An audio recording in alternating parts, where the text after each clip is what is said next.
こんにちは、MD ジャックです。愛です。耳の妖精ミミです。今回はまた QE イヤーズの登場です。ニューモデル、クインテッドのレビューだよ。ジャックさん、QE イヤーズからなんかもらってるの？そんなわけないじゃん。リンソールオーディオさんが QE イヤーズのモデル興味あるって連絡くれるから、ありますって言ってるだけだよ。なんだ、QE とかもらってるのかと思った。ミミーちゃん、また食べ物狙ってるの？食いしん坊ね。今回もドライバー海鮮丼状態なんだけど、気になる？そうね、しかも高級海鮮丼っぽいわね。妖精はね、人間の姿を維持するのにエネルギーがたくさん必要なのよ。ああ、そういうことなのね。知らなかったわ。言ってなかったわ。ってことで片側4タイプ、5ドライバーのクインテッドのドライバー構成がポイントになるね。まず、ダイナミックドライバーは減衰速度の速い10ミリ DLC が1機。次に、ノールズの BA が2機、中域を担当しているようだね。そして今回の最大のポイントがここかな。広域から超広域の品質を上げるための課題をクリアしてきたみたい。今までの課題については上の通りね。確かに BA の広域は鋭く金属的で苦手というコメントは結構あったもんね。EST も流行りそうだったけど、最近低価格帯ではほとんど見かけない気がするし。そしてそれを解決したのが MPT ドライバーということらしく、特徴詳細は上を見てもらうとして、聞いた印象はとても滑らかだったね。最後にピエゾの防音コンダクションでダメ押ししてる感じ。 BA がたくさん搭載されているのとはまた違う調整の難しさがありそうだけど、うまくまとめてきたなーっていう印象だね。クインテッドの価格は3万台中盤。一つ上のモデルオーケストラライトはフル BA なんだけど、出音の傾向はだいぶ違ったね。その辺は後で触れます。今回は同メーカーのカルテットやオーケストラライトと比較することが多くなるけど、外観的にはこの2モデルより小ぶり、重さは中間、厚みはカルテットとほぼ同じ。カルテットやオーケストラライトがオール樹脂製のボディに対し、クインテッドはフェイスプレートが金属製。3モデルのステム先端の形状は写真の通りで、クインテッドは返しがついてるタイプなので、イヤピの抜けやすさを気にする必要はほぼないね。装着感はクインテッドが一番気にならない感じだったよ。さて、サウンドチェックはこの3モデルの比較でいいですか？そうだね、そうしよう。波形がこんな感じなので、クインテッドを音調整の基準にしてみたよ。クインテッド付属の OFC ケーブルとブラックタイプのバンドルイヤ機で音収録を実施。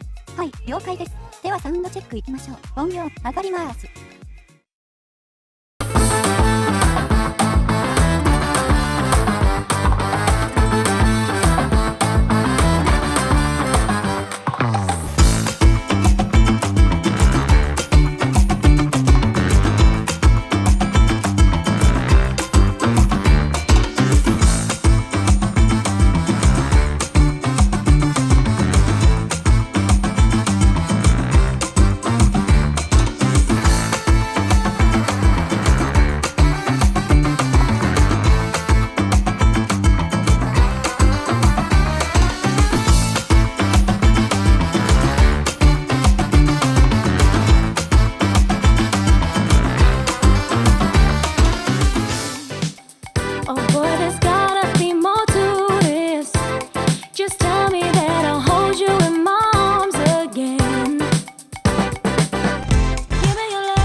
はい、サウンドチェックでした。では、バンドルイヤピ2種の波形比較から見てみましょう。なんか、随分音域が違う感じしない？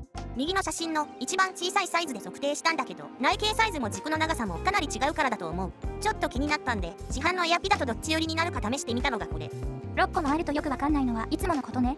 そうだろうね。こうするとどうかな？グレーのバンドルイヤピはファイナル E に近く、ブラックはセドライヤーフィットライトに近いってことね。なるほど、そういう傾向なのか。そうみたいだね。それぞれイヤピ内径が似てると思う。ファイナル E は絞る感じで、セドナは絞らない傾向。だからグレーとブラックのどちらかが正解ってわけじゃなく、そういう傾向だよってこと。TAPB とスプリングティップスもブラック寄りに見えるんで、ブラックの方が多数派なんだろうね。6キロ付近を落として、その上のピークもほどほどな左のカーブは広域が落ち着いた傾向。6キロ過ぎもあまり落ちず、その先のピークがはっきりしてる右のカーブは広域が元気で抜け優先の傾向かな。あとはお好み次第ということですね。そうだね。次はカルテットとオーケストラライトとの比較波形です。300Hz から6キロくらいのところの差が大きいように見えますね。そうだね。聞き比べてみるとほぼ波形通りの印象だったね。カルテット、低域はカルテットが圧倒的に強め。カルテット、クインテット、オーケストラライトの順。75Hz から 300Hz あたりの出方の差も結構大きい。チューニングスイッチ2をオンにして中高域を少し足してもカルテットの低域は強め。中域から中高域が一番控えめ。7キロあたりのピークは目立ってはいるが全体のバランスに影響を与えるほどではない。全体の質感の印象はカルテットとクインテットは柔らかみを感じる点で同型の要素が多め。オーケストラライト、低域はとてもタイト。中域の表現力がいいのは減衰の少なさの結果と思われ、ピアノやボーカルなどメロディーラインの表現力が芳醇。広域は曖昧さなく、ボーカル視察音はそこそこあり、シンバル系がちょっときつめに感じることも。フル BA らしさが出ていると思われ、音は全体的に高質でモニターライク。クインテットとの質感は根本的に違う。まず波形を見ずに聞き比べてみて、その後波形を重ねてみて、聞いた印象と大筋で一致していたよ。なるほど、同じメーカーでしっかり傾向の違いを出しているんですね。今度はクインテット単体での印象を話してほしいんだけど、ジャックさんはどのイヤピ中心に主張したの？中間的な位置にいる単ジジム TAPB だよ。じゃあ早速。低域、この部分の差なのか案外量感あり。キック、アタックの量感、ビーターの鳴りを両立。ベース、バスドラの帯域とベースは分かれて聞こえ、聞きやすい。バスドラのアタックよりベースがやや前に来る。量感ありつつ、ラインもしっかり追える。ウッドベースでも、量感とラインの追いやすさが両立。中域確認用リファレンス曲で割としっかり聞き取れ、オーケストラライトほどではないが再現性は高い。